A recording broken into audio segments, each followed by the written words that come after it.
जय हिंद दोस्तों, स्वागत है आप सबका शार्प स्टेपर कम्युनिटी में।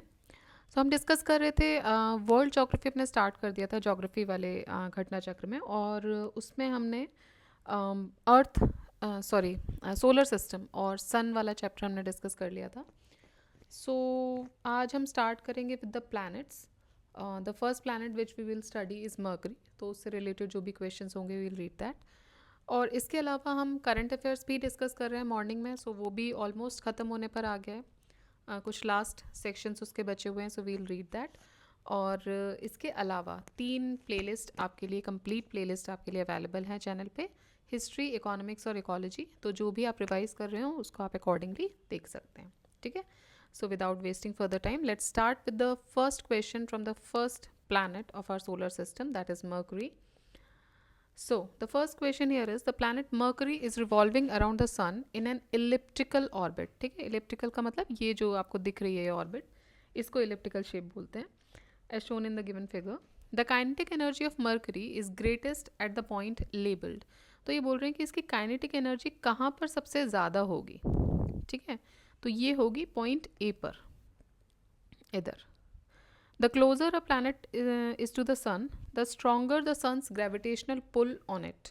So इसी वजह से क्या होता है कि जितना पास होता है जो प्लैनेट, तो सन का ग्रेविटेशनल पुल उतना ज़्यादा होता है, तो जितना वो पुल करेगा उतना ही वो प्लैनेट फास्टर मूव करेगा। मतलब इसका जो रेवोल्यूशन होगा, लेट से अर्थ 365 दिन का हम बोलते हैं, बेसिकली 364.25 होता है, तो 4 साल में हम एक लीप ईयर बना के उसको बढ़ाते हैं।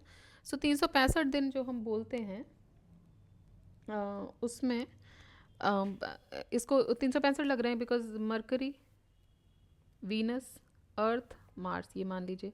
तो सबसे कम किसको लगेगा इसको, क्योंकि ये इसका ग्रेविटेशनल पुल जो है वो ज़्यादा है सन का। सो ये सबसे ज़्यादा it will tend to move faster. Which of the following planet takes the least time to orbit the sun. तो सबसे कम समय कौन सा लेता है, मरकरी लेता है, क्योंकि ये सबसे पास है, और सबसे पास है तो ग्रेविटेशनल पुल सबसे ज़्यादा है, और ग्रेविटेशनल पुल सबसे ज़्यादा है तो वो जल्दी जल्दी मूव करेगा, फास्ट रेवोल्यूशन होगा उसका, ठीक है। So planet Mercury takes least time to complete one rotation around the sun. The time taken by 8 planets to complete one rotation is as follows. तो मरकरी को एक रोटेशन करने में लगता है 87.96 डेज, ठीक है। वीनस को लगता है 224.68, अर्थ को लगता है 365.26 जो हमने डिस्कस किया था। तो 4 साल में हम इसको 2626 करके एक लीप ईयर हो जाता है हमारा उस टाइम, ठीक है। क्योंकि अब इसको तो आप काउंट करोगे नहीं, तो उसको 1 फरवरी में एक लीप ईयर के तौर पे डाल दिया। फिर मार्स को इससे ज़्यादा लगता है, डबल लगता है 386। उसके बाद जुपिटर, तो जुपिटर को लगते हैं, मार्स को लगता है 386.98 डेज, ठीक है। उसके बाद आ जाओ जुपिटर पे, आउटर प्लैनेट्स जो हैं, तो इनको तो अगर हम अपने साल के हिसाब से काउंट करें तो 11.862 ईयर्स, ठीक। और सैटर्न को 29.456 ईयर्स, यूरेनस को 84.07 ईयर्स, नेपच्यून को 164.81 ईयर्स, ठीक है। सो इतना लग जाता है, इतना तो अभी हमें आज़ादी को टाइम नहीं हुआ है, उतना तो नेपच्यून अभी तक घूम नहीं पाया है तब से। सो इतना टाइम बेसिकली लगता है, बिकॉज हम इसको ईयर्स के फॉर्म में, हम चूँकि we live on Earth, so हम इससे कैलकुलेट करते हैं। और चलिए, the 2 planets having no satellite. ऐसे कौन से 2 प्लैनेट हैं जिनके पास कोई सैटेलाइट नहीं है। तो देखिए, सैटेलाइट शुरू होती है अर्थ से, अर्थ के पास अपनी नेचुरल सैटेलाइट कौन सी है, मून, ठीक है, चंदा मामा। तो मरकरी और वीनस, इनके पास कोई भी सैटेलाइट नहीं है, अर्थ के पास सिर्फ एक सैटेलाइट है, दैट इज़ मून। सो अर्थ के पास एक है, उसके बाद जुपिटर, मार्स के पास 2 हैं, फिर जुपिटर 79, सैटर्न 82। आई थिंक कुछ नंबर शायद चेंज भी हुआ है, इफ विल चेक दैट। बाकी यूरेनस के पास 27, नेपच्यून 14, इसके अलावा प्लूटो के पास 5 सैटेलाइट्स हैं। Which of the following planets does not have any satellite. So इनमें से वीनस के पास कुछ नहीं है, तो मरकरी और वीनस इन दोनों के पास ही नहीं है। Again, so Mercury answer है। Which of the following pairs of planets is without satellites? So Mercury and Venus.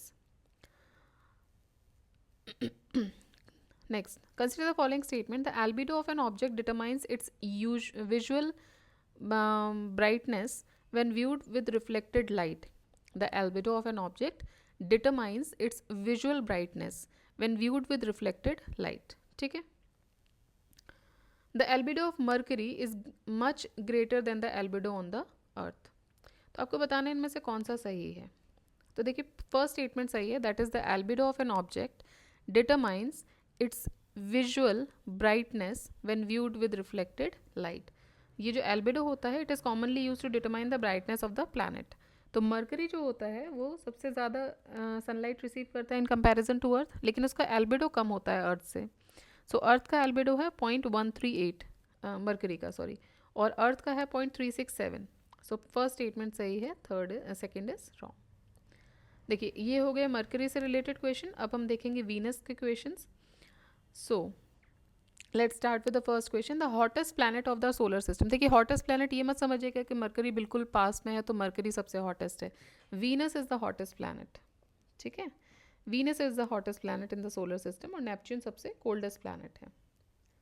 और वीनस को हम ट्विन सिस्टर भी बोलते हैं, मतलब या ट्विन सिस्टर मतलब अर्थ का ट्विन सिस्टर है। और इसके अलावा सबसे ब्राइटेस्ट प्लैनेट आप बोलोगे तो वो भी वीनस है। इसको मॉर्निंग स्टार या इवनिंग स्टार भी बोलते हैं, ठीक है। सो मरकरी का टेम्परेचर है 167 डिग्री सेंटीग्रेड, वीनस का है 464 डिग्री सेंटीग्रेड, देन अर्थ का है 15 डिग्री सेंटीग्रेड। इसके बाद जैसे ही आप नीचे आओगे मार्स, जुपिटर, सैटर्न, यूरेनस, इन सबके टेम्परेचर माइनस में है। Which planet is known as evening star? So it is Venus, जिसको मॉर्निंग स्टार भी बोलते हैं, जबकि मार्स को रेड प्लैनेट बोलते हैं। Saturn is one which has rings, तो सैटर्न जो प्लैनेट है उसके पास रिंग्स हैं। Which of the following is known as morning star? So it is Venus. इसको ट्विन सिस्टर भी बोलते हैं because Venus and Earth are almost the same size and same mass and have a very similar composition also. Assertion reasoning, existence of human life on Venus is highly improbable. Reason इसका ये है because Venus has an extremely high level of carbon dioxide in the atmosphere. So दोनों ही statement सही हैं, इसीलिए वहाँ पे ह्यूमन का जो एग्जिस्टेंस है वो इम्प्रॉबेबल है। There is evidence of atmosphere at Venus. 90% जो एटमॉस्फेयर है वो it is up to a height of 1 kilometre only.